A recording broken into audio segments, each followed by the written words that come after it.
Hay secretos que no se entierran bajo tierra. Viven a plena luz del día.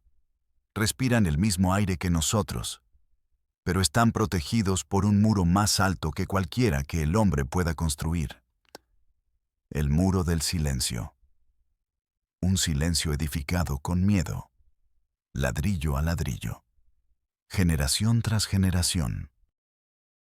En las montañas de Guerrero, la pobreza tiene un sonido particular. Es el sonido del viento que silba entre las láminas de las casas. El llanto de un niño que nadie atiende. El crujido de un estómago vacío. El eco de una promesa rota por un político en campaña. Pero hay silencios que son más profundos, más pesados. Silencios que guardan historias que la mente se niega a procesar. Historias que, una vez escuchadas, se adhieren a tu alma como el hollín. Se quedan contigo para siempre. Yo soy Mateo del Valle, y esto es Realidad Prohibida. Hoy no les pido que se suscriban por mí, ni por el canal, es lo de menos. Les pido que se suscriban para prestarle su voz a quienes se la robaron, para prestarle sus ojos a una verdad que el mundo se niega a ver, para ser el grito que rompa un siglo de susurros ahogados.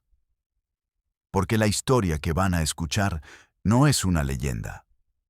No es un cuento de terror para asustar a los niños en la fogata. Es la crónica de un pacto de sangre sellado en la desesperación, de una ley no escrita que condenó a 5 generaciones a mirarse en el mismo espejo roto, un linaje forzado a amar la misma sangre, a desear el mismo rostro, a perpetuar un error hasta convertirlo en destino ineludible. Esta es la historia de las mujeres al monte. Las matriarcas de un clan perdido en el Cerro del Silencio. Y el secreto que las convirtió en las mujeres más incestuosas de Guerrero. El viaje hacia el horror rara vez comienza con un grito. Comienza con un susurro, con una anomalía en una página. Para el doctor Ricardo Fuentes, el susurro llegó en forma de un expediente médico. Un folder de cartón color manila, manchado de café. Dentro, una sola hoja. Niño de 6 años. Nombre, Ángel Almonte.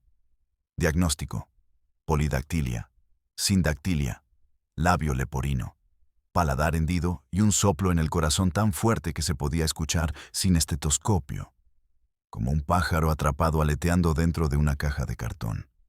Ricardo era joven. Demasiado joven, quizás. Acababa de llegar a la clínica rural de Xochistlahuaca para su servicio social. Un año obligatorio de exilio en el olvido, como lo llamaban sus compañeros en la ciudad. Pero Ricardo no lo veía así. Llegó lleno de esa arrogancia pura que solo la juventud y la ciencia pueden dar. Creía que podía curar el mundo. O al menos, ese pequeño rincón olvidado de la Sierra de Guerrero. Llegó con su estetoscopio nuevo y sus libros de texto aún frescos en la memoria. Listo para ser el héroe de una historia que nadie escribiría. El niño, Ángel, llegó en brazos de su madre. Una mujer joven, de no más de 20 años, aunque sus ojos parecían tener 100. No miraban a Ricardo, miraban a través de él, vacíos, opacos. Hablaba en monosílabos, con una voz que era apenas un murmullo. Se calló. Tiene fiebre. No come. Ricardo tomó al niño. Su pequeño cuerpo era un mapa de errores genéticos. Dedos extra en manos y pies, algunos funcionales, otros apenas colgajos de piel. Otros dedos, fusionados, como si la naturaleza no hubiera tenido tiempo de terminar el trabajo. Una columna vertebral que se desviaba en un ángulo imposible. Pero fue su rostro lo que heló la sangre del doctor. Tenía los mismos ojos de su madre. Exactamente los mismos. La misma mandíbula retraída. La misma forma extraña de la oreja izquierda, un poco más baja que la derecha. Ricardo, en su grueso libro de texto de genética, Había visto fotografías parecidas. En un capítulo que muchos profesores se saltaban. Marcadores de endogamia severa. El resultado de cruces consanguíneos repetidos. Una y otra vez. Sintió un escalofrío profesional. Una curiosidad académica. Aún no entendía el horror. Solo veía la ciencia. Señora, dijo con el tono más suave y profesional que pudo encontrar. ¿Hay otros casos como el de su hijo en la familia? ¿Primos, hermanos, con problemas similares? La mujer lo miró por primera vez, y en sus ojos no había tristeza, ni miedo, ni vergüenza. Había algo peor. Aceptación. Una resignación tan profunda que parecía una característica geológica de su rostro. Todos somos así, respondió ella, y su voz fue tan llana como la tierra seca. Es la sangre. La frase no fue una excusa, ni una explicación. Fue una sentencia, una declaración de principios. Esa noche Ricardo no pudo dormir. Las luces de la clínica zumbaban. El grillo de un grillo solitario parecía perforar el silencio. La frase rebotaba en las paredes de su pequeña y húmeda habitación. Es la sangre. Es la sangre. Se levantó y consultó sus libros. Buscó en Internet con la pésima señal satelital. Endogamia. Recesividad genética. Árboles genealógicos que se colapsan sobre sí mismos. La teoría era fascinante. Pero la realidad era una mujer joven con ojos muertos y un niño cuyo cuerpo era un grito silencioso. A la mañana siguiente, preguntó a la enfermera local, doña Elia, una mujer que había visto nacer y morir a 3 generaciones en ese valle. Sus manos conocían más secretos que cualquier confesionario. ¿Los Almonte? Elia dejó de doblar gasas. Se santiguó. Un gesto rápido, casi imperceptible. De esos no se habla, doctorcito. Su voz bajó a un susurro. Son del Cerro del Silencio. Viven arriba, muy arriba. Nadie sube. Ellos no bajan. Hizo una pausa, mirando por la ventana hacia las cumbres envueltas en niebla. Solo cuando la muerte ya les pisa los talones, como a ese angelito. ¿Pero por qué? ¿Qué pasa con ellos?, insistió Ricardo. Doña Elia negó con la cabeza. Son distintos. Tienen sus propias reglas. Se cuidan entre ellos. Se casan entre ellos. Desde siempre. Es mejor dejarlos en paz. Hay puertas que no deben abrirse, doctor. Las palabras de la enfermera, en lugar de disuadirlo, encendieron una mecha en Ricardo. La curiosidad académica se estaba transformando. Se estaba convirtiendo en una obsesión. ¿Qué era ese lugar? ¿Qué clase de familia se aislaba del mundo de esa manera, hasta el punto de la autodestrucción genética? El sistema, la burocracia, la indiferencia oficial, aún no habían entrado en su radar. Él todavía creía en la acción directa, en el poder de un hombre bueno para hacer lo correcto. Tomó su maletín médico, 2 botellas de agua, unas barras de granola y una determinación que rayaba en la locura. Decidió subir al Cerro del Silencio. Decidió ignorar las advertencias. Decidió entrar en la boca del lobo. El camino no estaba en ningún mapa. Era una vereda que se borraba con la lluvia y se rehacía con las pisadas de pies descalzos. Una cicatriz en la ladera de la montaña. A medida que subía, el sonido del valle desaparecía. El canto de los pájaros se apagaba. El ruido de los motores lejanos se desvanecía. El aire se volvía denso, pesado, cargado de algo más que humedad. Era como si el propio cerro contuviera la respiración, guardando su secreto. Después de 2 horas de ascenso brutal, la vio. No era una aldea, ni siquiera un caserío. Era un pequeño complejo.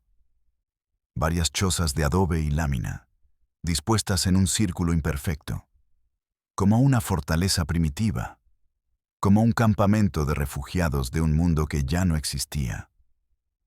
El humo de una sola fogata subía lánguidamente hacia el cielo. Un perro esquelético, con el pelaje pegado a las costillas, ladró una vez. Un ladrido ronco, sin convicción. Luego se escondió bajo una de las chozas, gimiendo. El silencio que siguió fue absoluto, total. Ricardo sintió un frío que no era por la altitud. Era el frío del abandono, el frío de un lugar que el tiempo había olvidado. Se paró en la entrada del círculo de chozas. El corazón le latía con fuerza en los oídos. Esperó. Nadie salió, pero sentía que lo observaban. Desde las rendijas oscuras que servían de ventanas, desde las sombras de las puertas entreabiertas, decenas de ojos. «Soy médico», dijo en voz alta. Su propia voz le sonó extraña, invasiva, una profanación. «Vengo de la clínica. Vengo a ayudar». Silencio. Solo el viento silbando suavemente. Repitió sus palabras, esta vez con más fuerza. «Revisé a un niño. Ángel. Quiero ver si su familia necesita algo». La puerta de la choza más grande, en el centro del círculo, se abrió con un quejido largo y doloroso. Una mujer anciana apareció en el umbral.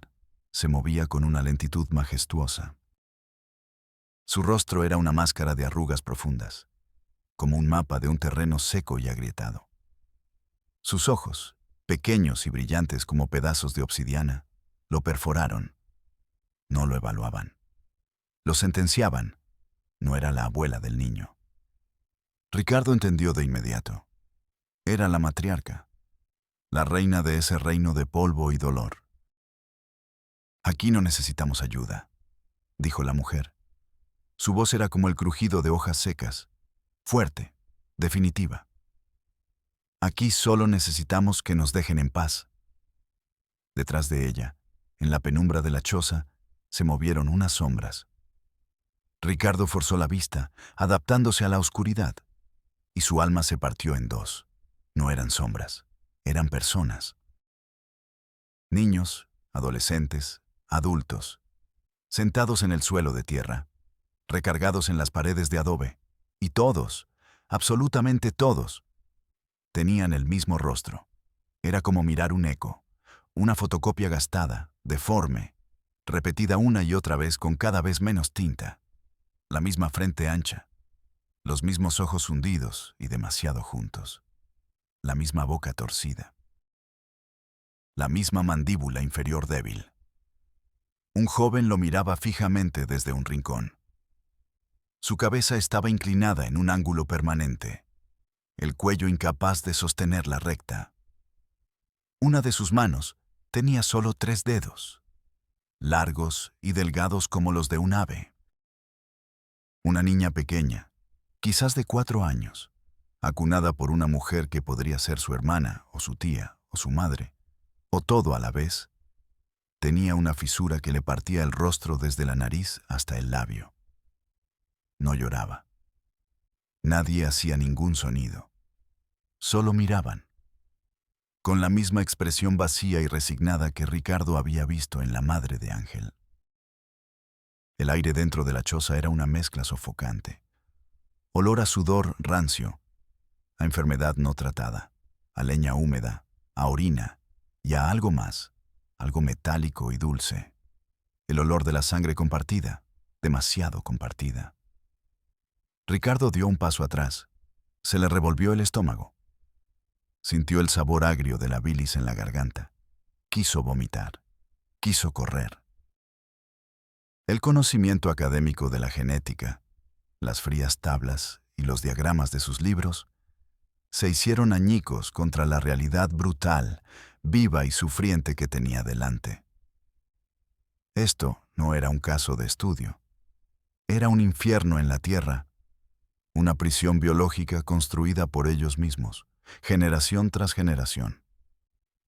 La anciana sonrió. Una sonrisa sin dientes que no llegó a sus ojos. Una mueca de triunfo macabro. ¿Ve, doctor? Estamos bien. Somos los Almonte. Nuestra sangre es fuerte. Nuestra sangre es pura. Ricardo sintió que sus piernas no lo sostenían. El sudor frío le recorría la espalda, empapando su camisa. Un zumbido agudo llenó sus oídos, ahogando todos los demás sonidos. Se apoyó contra el marco de adobe de la puerta. Estaba frío y áspero contra la palma de su mano. Se concentró en esa sensación. El frío, la aspereza, para no desmayarse, para no gritar. Su mirada recorrió de nuevo el interior de la choza, y entonces la vio. En un rincón, ajenos al resto, una pareja muy joven compartía un silencio cómplice. En el semblante de la muchacha, de apenas 16 años, se dibujaba una madurez prematura, la calma de quien guarda un secreto profundo.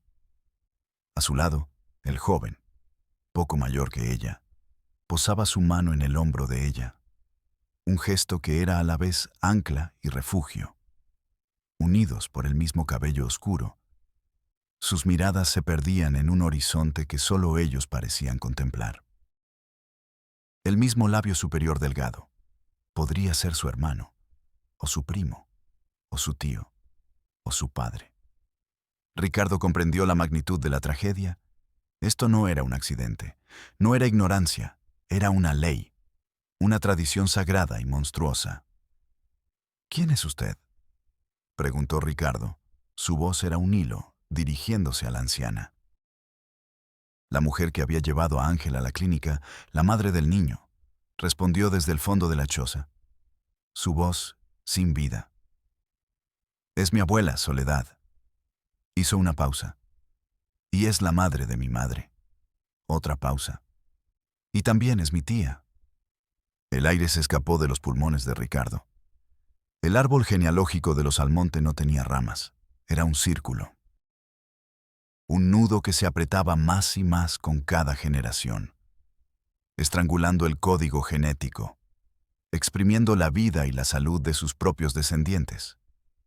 La matriarca, Soledad, lo miró con una especie de orgullo torcido, como un profeta de una religión demente. La primera fue mi bisabuela, Eulalia. Ella nos dio la ley.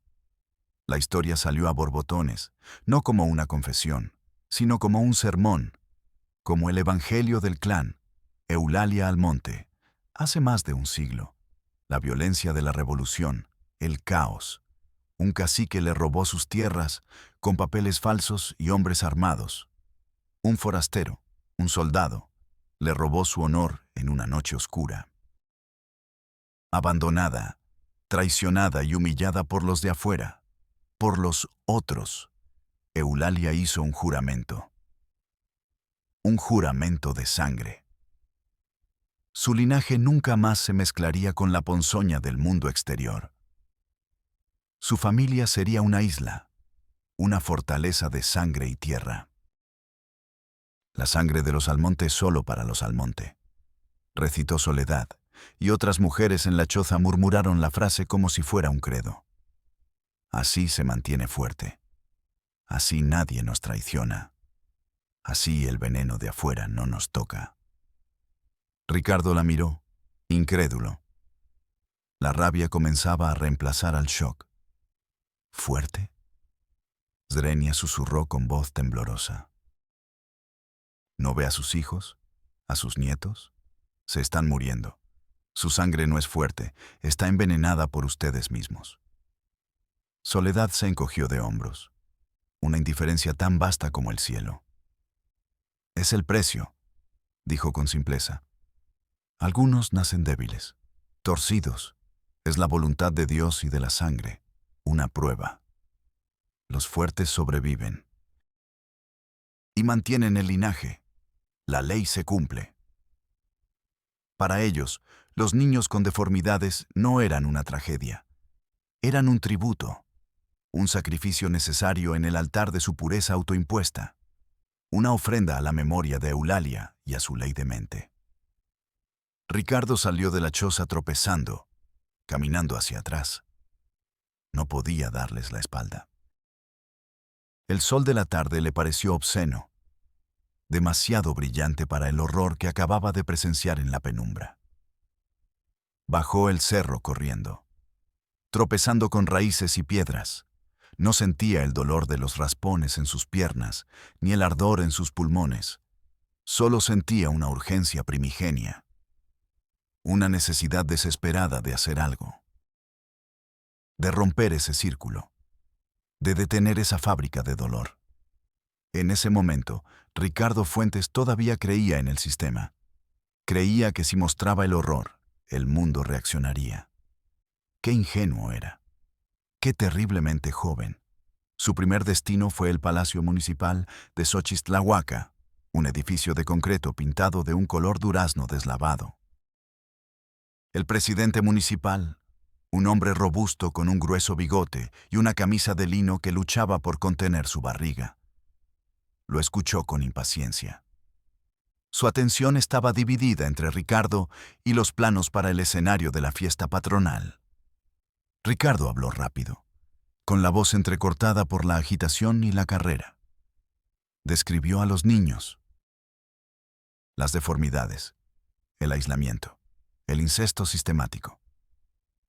El presidente municipal suspiró, un suspiro largo y teatral, como si le estuvieran contando un problema sin importancia. «Mire, doctor», dijo, inclinándose sobre su escritorio de madera gastada. «Con todo respeto, son los Almonte». Pronunció el nombre como si explicara todo. Siempre han estado allí. Siempre han sido raros. Hizo un gesto con la mano. Son sus usos y costumbres, ¿entiende? Aquí en la sierra somos muy respetuosos de los usos y costumbres de las comunidades originarias. La ley nos lo exige. Ricardo sintió una oleada de rabia caliente subir por su garganta. No son costumbres, son crímenes. Es abuso infantil sistemático. Esos niños están sufriendo, muriendo. El presidente se recostó en su silla, que crujió en señal de protesta. ¿Y quién se ha quejado? ¿La vieja Soledad? ¿Alguno de ellos ha bajado a poner una denuncia? No, ¿verdad? Hizo una pausa, mirando a Ricardo como si fuera un niño tonto e idealista. No se meta, doctor. Ocúpese de la tos y las diarreas de la gente de aquí abajo. Deje a la gente del cerro en paz. No se busque problemas donde no los hay. Ricardo se quedó de pie en medio de la oficina. El olor a café rancio y a papeles viejos. El zumbido de una mosca atrapada contra una ventana sucia. Sintió la primera grieta en su fe. La fría y pesada pared de la indiferencia. No se rindió. Pensó que necesitaba una autoridad más alta. Fue a la pequeña comandancia de policía. Un solo oficial, dormitando en una silla de plástico, lo atendió. Escuchó la historia de Ricardo sin cambiar de expresión. Cuando Ricardo terminó, el policía se estiró. Bostezó. Eso suena como cosa del DIF, doctor, o de la Comisión de Derechos Humanos. Nosotros nos encargamos de robos, de borrachos. Eso que usted dice es asunto de familia. Muy, muy de familia. No podemos ir a meternos a la casa de la gente a decirles con quién casarse. Otra puerta cerrada. Ricardo sintió que las paredes se cerraban a su alrededor. Al día siguiente, tomó el primer autobús a Chilpancingo, la capital del estado. Iba a ir más alto. Al DIF estatal, el Sistema para el Desarrollo Integral de la Familia. El nombre mismo sonaba como una promesa. Desarrollo, integral, familia. El edificio del DIF era un laberinto de pasillos grises y puertas idénticas. El aire acondicionado zumbaba, creando un frío artificial que contrastaba con el calor sofocante de la calle. Después de 1 hora y media de espera en una silla de plástico naranja, lo recibió una funcionaria, licenciada Morales, una mujer de mediana edad, con un traje sastre impecable, un peinado rígido y una expresión de aburrimiento crónico. Ricardo, una vez más, contó la historia, esta vez con más calma, tratando de sonar objetivo, profesional. Sacó las fotos que había tomado con su celular, fotos borrosas, tomadas a escondidas, el rostro de Ángel, la mano del joven con 3 dedos, la vista general del complejo de chozas. La licenciada Morales miró las fotos sin pestañear. No mostró sorpresa, ni horror, ni compasión. Las apartó a un lado de su escritorio como si fueran postales sin importancia. Entiendo su preocupación, doctor, dijo, y su voz no tenía ninguna inflexión. Era la voz de un contestador automático. Pero para que nosotros podamos intervenir, necesitamos seguir un protocolo estricto. Abrió un cajón y sacó una pila de papeles. Primero, necesita llenar el formato de reporte de vulnerabilidad familiar, el 34B. Luego, el censo socioeconómico, que es el F12. También necesitamos un reporte oficial de un trabajador social certificado que visite el domicilio y realice un estudio de campo. Yo soy el médico. Yo estuve allí. Se lo estoy diciendo. La desesperación teñía su voz. La licenciada Morales lo miró por encima de sus gafas. Una mirada fría, burocrática. Su testimonio es valioso, doctor. Pero es anecdótico. El sistema requiere evidencia documentada y clasificada. Sin los formatos correctos, no puedo ni siquiera abrir un expediente.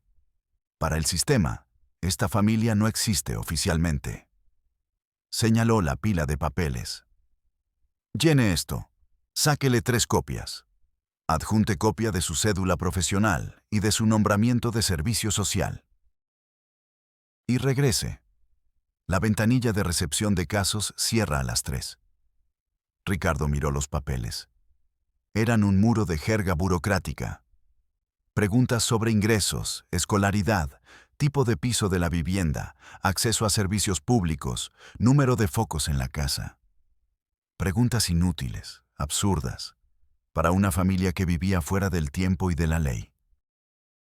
Sintió una náusea profunda. El horror que había visto estaba siendo traducido, reducido, convertido en casillas que marcar y espacios en blanco que llenar. El sistema no quería entender, quería clasificar, archivar el dolor en un folder de Manila.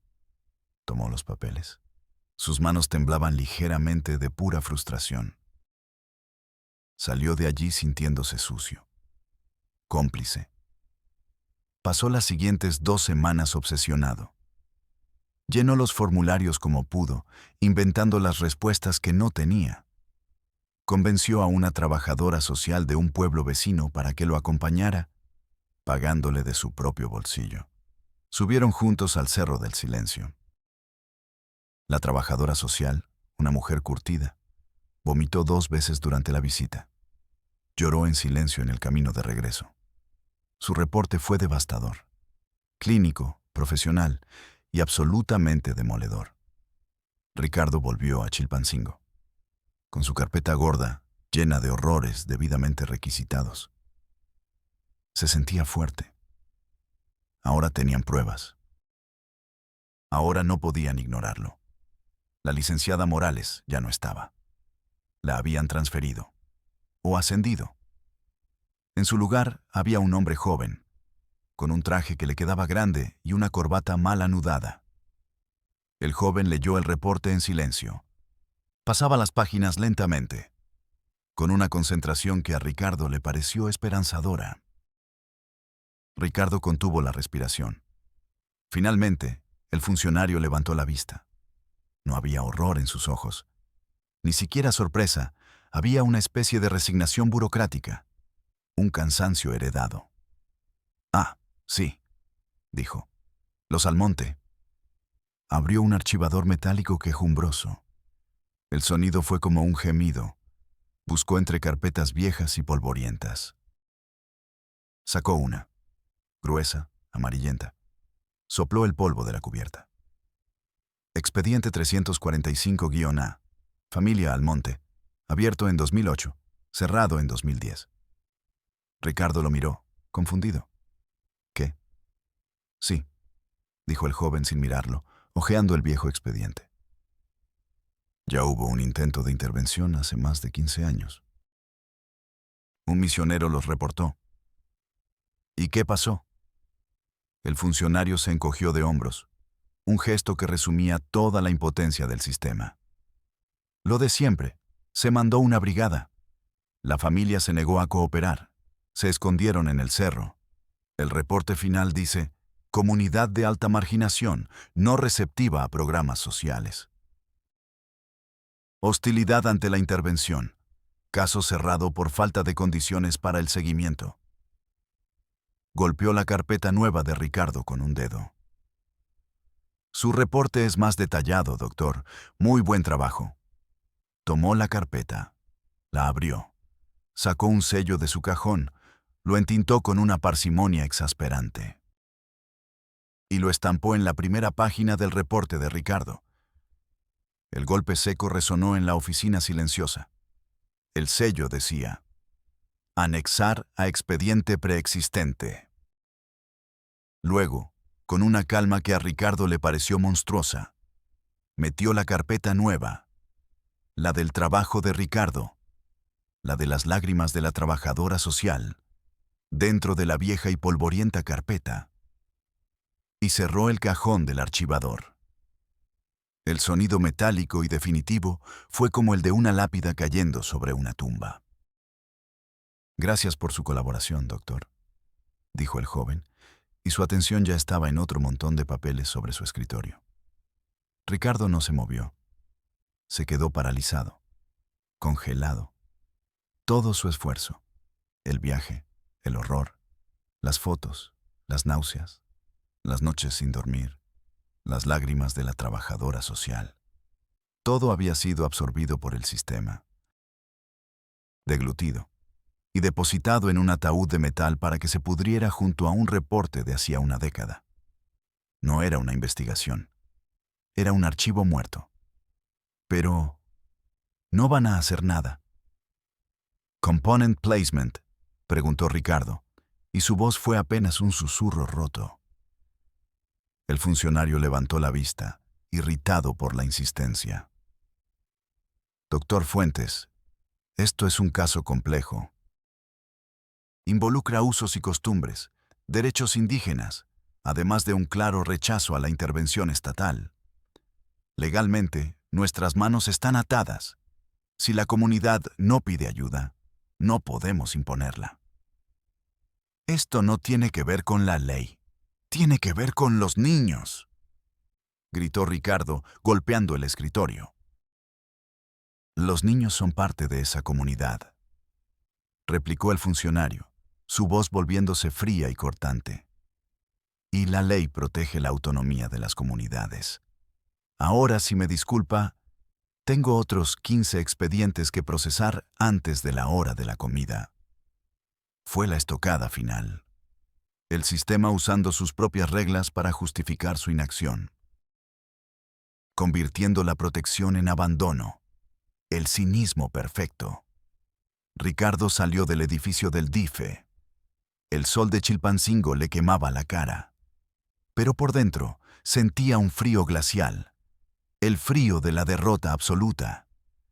No había luchado contra una matriarca loca en una montaña. Había luchado contra algo mucho más grande e invencible. Un monstruo de 1000 cabezas llamado burocracia. Un sistema diseñado no para resolver problemas, sino para perpetuarse a sí mismo. Un sistema donde un expediente cerrado es un éxito, sin importar la tragedia humana que contenga. Volvió a su clínica en la sierra, pero algo en él se había roto para siempre. Ya no veía a sus pacientes con la misma esperanza. Veía las fallas, las grietas por las que la gente como los Almonte se caía, y nadie los recogía. Unos meses después, la madre de Ángel Almonte volvió a la clínica. Esta vez, sola. Se paró frente a su escritorio. Ángel se murió, dijo, sin lágrimas, sin emoción, como si estuviera reportando que se había acabado el maíz. Tenía mucha tos. Luego se puso frío. Ricardo la miró. Vio en su rostro el de la matriarca, Soledad. Vio el rostro de Eulalia, la primera, el rostro de generaciones de mujeres que habían aceptado el horror como destino, que habían cambiado el amor por un pacto de sangre, que habían enseñado a sus hijas que el único refugio seguro era la jaula que ellas mismas habían construido. La historia de las mujeres al monte no termina, porque nunca ha terminado. Soledad probablemente ya murió, pero otra matriarca, entrenada en la misma ley cruel, habrá tomado su lugar. La adolescente embarazada que Ricardo vio habrá dado a luz a un hijo que también será su primo. Y ese hijo, si sobrevive, continuará el círculo. El sistema no volvió. El expediente sigue en su tumba de metal, acumulando polvo en Chilpancingo. Los Almontes siguen en su cerro, protegidos por el silencio, condenados por su propia sangre y olvidados por un mundo que prefiere llenar formatos antes que enfrentar la verdad. El mal no siempre tiene cuernos y un tridente. A veces tiene la cara de un funcionario aburrido, el sonido de un sello de goma, el silencio de un expediente que se cierra. Ese es el verdadero horror, no el que vive en la montaña, sino el que vive en las oficinas con aire acondicionado, en los pasillos de gobierno, en la cómoda indiferencia de todos nosotros. Soy Mateo del Valle, y nos vemos en la próxima realidad prohibida.